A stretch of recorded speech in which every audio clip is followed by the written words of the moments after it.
बिस्मिल्लाहिर्रहमानिर्रहीम। अस्सलाम वालेकुम नाज़रीन, मैं हूँ साकिब बशीर। आज हम बात करेंगे कराची में कम उम्र मुगविया बच्ची का जो केस चल रहा है, ज़हरा काज़मी का। उस केस से मुतल्लिक 16 अप्रैल को ये मामला शुरू हुआ था और अब तकरीबन अपने एंड की तरफ बढ़ रहा है, क्योंकि ट्रायल कोर्ट जो कराची की है उसने ये हुक्म दे रखा है चाइल्ड प्रोटेक्शन यूनिट को, कराची के, जहाँ पे ये बच्ची जो है वो इस वक्त मौजूद है। उसकी वालदैन के साथ मुलाकातें भी हो चुकी हैं और जो ट्रायल कोर्ट है उसने ये हुक्म दिया है चाइल्ड प्रोटेक्शन यूनिट को कि वो उस हवाले से रिपोर्ट पेश करें, जिसके हवाले से ये बताया जा रहा है कि रिपोर्ट पेश हो गई है और उस रिपोर्ट को देखने के बाद बच्ची को मशरूत जो है वो वालदैन के हवाले किए जाने का इम्कान मौजूद है। आज की वीडियो में हम तकरीबन 3-4 पॉइंट्स पे बात करेंगे। एक तो फर्द जुर्म आयद होनी थी, वो क्यों नहीं हुई। दूसरा, इस केस में जो मरकजी मुलजम है उसकी जो वालदा है नूर बीबी, उसके हवाले से, और जज जो इस केस को सुन रहे हैं उन पर अदम एतमाद के हवाले से कि जो मुलजिम हैं उन्होंने जज पर अदम एतमाद का इजहार किया है, क्यों किया है, और आगे इसका प्रोसेस क्या होता है कि जब इस किस्म की सिचुएशन हो जाए तो उसमें अदम एतमाद हो जाए तो जज केस सुन सकता है या नहीं सुन सकता, इस पे बात करेंगे।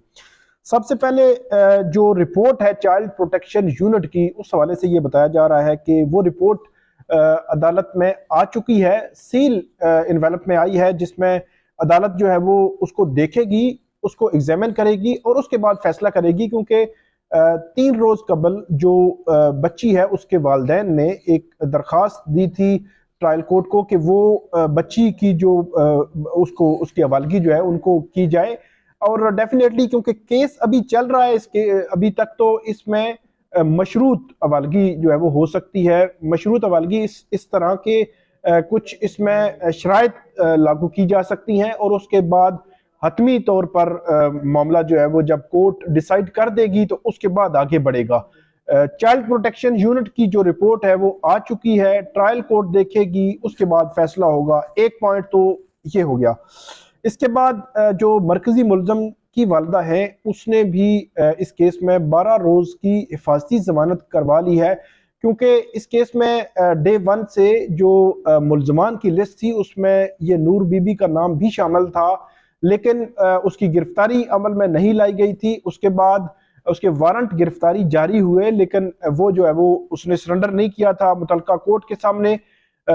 उसके बाद जो अदालत में क्योंकि इसको पेश होना था तो उसका तरीकाकार यही होता है कि आप जो अगर ट्रायल कोर्ट के सामने जब उसके वारंट गिरफ्तारी भी निकल चुके हों तो आपको हाई कोर्ट से एक प्रोटेक्टिव बेल लेनी पड़ती है ताकि गिरफ्तारी जो है वो ना हो सके। इसीलिए इसमें भी जो नूर बीबी है उसने सिंध हाई कोर्ट से प्रोटेक्टिव बेल ली 12 रोज की। तो प्रोटेक्टिव बेल लेने के बाद अब ट्रायल कोर्ट में ये जो अबूरी जमानत है, बेल बिफोर अरेस्ट, वो दायर करेंगी और अबूरी जमानत लेकर उसके बाद जो है वो ट्रायल कोर्ट के सामने सरेंडर करेंगी। अब अबूरी जमानत लेने के बाद वो क्या कंफर्म होगी या नहीं होगी, वो जो है वो जब नोटिस हो जाते हैं, मुद्दई मुकदमा को भी इस केस में नोटिस होंगे, उसके बाद इस पे आर्गूमेंट्स दोनों साइड्स के अदालत सुनेगी और उसके बाद अदालत तय करेगी कि इसकी जो इन्वेस्टिगेशन के लिए क्या जो जमानत खारिज करना जरूरी है या नहीं है, कंफर्म जमानत होनी है या खारिज होनी है, ये मामला जो है वो ट्रायल कोर्ट में आगे चलकर तय होगा। लेकिन फिल वक्त ये है कि एक बड़े अरसे के बाद 12 रोज की जो प्रोटेक्टिव बेल ली है सिंध हाई कोर्ट से इस जो है वो बीबी ने, इसमें अब फर्दर जो अपडेट्स हैं वो आने वाले दिनों में आएंगी कि जमानत का फ्यूचर क्या होगा। तीसरा जो पॉइंट है वो ये है कि जो जज हैं ट्रायल कोर्ट के, उस पर अदम एतमाद का इजहार किया है मुलजमान की जानिब से। ये बताया जा रहा है कि मुलजमान की जानिब से दरखास्त दी गई है और उसमें यही लगाया गया है कि जो फैसले कर रहे हैं, जो जज साहब फैसले कर रहे हैं, उन पर उनको एतमाद नहीं है, इसलिए जो केस है किसी और जज को ट्रांसफर किया जाए। तो तरीकाकार ये होता है कि जब इस किस्म की सिचुएशन बन जाती है तो वो जज या तो ये है कि खुद भी उसका फैसला कर सकता है कि उसके अगर कोई रीजनेबल ऐसी कोई चीज ना हो तो फिर वो केस कंटिन्यू भी कर सकता है। बहुत सारे केसेस में हाई कोर्ट्स में या जो डिस्ट्रिक्ट कोर्ट्स है वहां पे हम देखते हैं कि इस किस्म के केसेस में जब जो मुल्जमान है या कोई भी पार्टी है वो अगर जज पर इस किस्म का अदम एतमाद का इजहार कर दे, अगर रीजनेबल उसमें कोई चीज हो, तो फिर तो जज जो है वो डेफिनेटली उसको रिक्यूज कर देते हैं और किसी और बेंच को, किसी और जज को भेज देते हैं। लेकिन अगर कोई रीजनेबल चीज ना हो और सिर्फ एक ग्रज की वजह से जो उसमें केस जो है वो मुंतकिली वो चाह रहे हो, या उनकी जो हक में कोई फैसला ना आ रहा हो, तो फिर वो केस मुंतकिल नहीं भी करते। मतलब दोनों सूरतें होती हैं इसमें।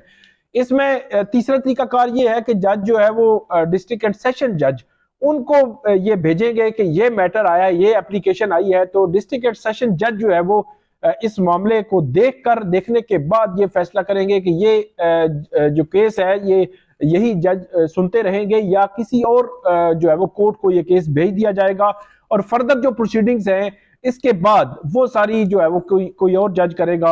अब ये एप्लीकेशन उनकी तरफ जानिब से आ गई है, अब इसका फ्यूचर क्या होगा इस पे जो बाकी जो शर्की है, कराची शर्की की डिस्ट्रिक्ट एंड सेशन जज, वो तय करेंगे कि अब ये केस जो है वो वही जज सुनेगा, कोई और जज सुनेगा।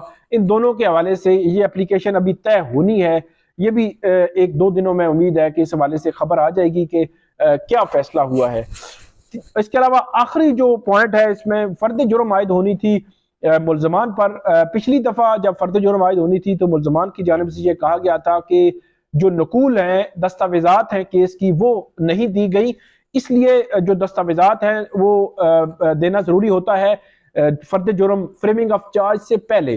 तो वो अगर ना दी जाए तो चार्ज फ्रेम नहीं हो सकता। तो इसमें भी यही हुआ था, यही पॉइंट रेज किया गया था, ऑब्जेक्शन था, इसलिए अदालत की जानिब से उन पर जो फर्द जुर्म है वो आयद नहीं हो सकी थी। उसके बाद अदालत ने जो इन्वेस्टिगेशन ऑफिसर है इस केस में, उसको ये हुक्म दिया था कि वो मुल्जमान को जो कॉपीज हैं, जो नकूल हैं इस केस की, दस्तावेजात हैं, वो मुल्जमान को फराहम की जाए ताकि वो नेक्स्ट डेट पे जो है वो उन पर फर्द जुर्म आयद हो सके। तो फर्द जुर्म जो है वो जज की अदम मौजूदगी के बायस जो है वो फर्द जुर्म इस केस में आयद नहीं हो सकी। अब नेक्स्ट डेट पे इसमें फर्दर जो है वो अपडेट आएगी कि फर्द जुर्म आयद की जाएगी। फर्द जुर्म के बाद का जो मरहला होता है वो ये है कि अदालत जो प्रोसिक्यूशन है, जो मुद्दई हैं इस केस में, उनके जो विटनेस हैं उनको अदालत समन करेगी, उनके बयानात होंगे, उनके बयानात पर जरा होगी। उसके बाद दोनों तरफ के फ्रीकैन जो हैं उनके आर्गुमेंट्स अदालत सुनेगी और उन आर्गुमेंट्स को सुनने के बाद उसका फैसला होगा। ये एक प्रोसीजर होता है फर्द जुर्म आयद होने के बाद का। थोड़ा सा जो है वो लंबा अरसा लग सकता है इस केस में, क्योंकि जो गवाहों के बयानात जरा और जो बहस होती है उसमें काफी जो है वो टाइम दरकार होता है। तो ये थी आज की जो कम उम्र बच्ची के केस से मुतल्लिक अपडेट्स, 3-4 पॉइंट्स थे। आइंदा भी हम आपको अपडेट करते रहेंगे। बहुत शुक्रिया।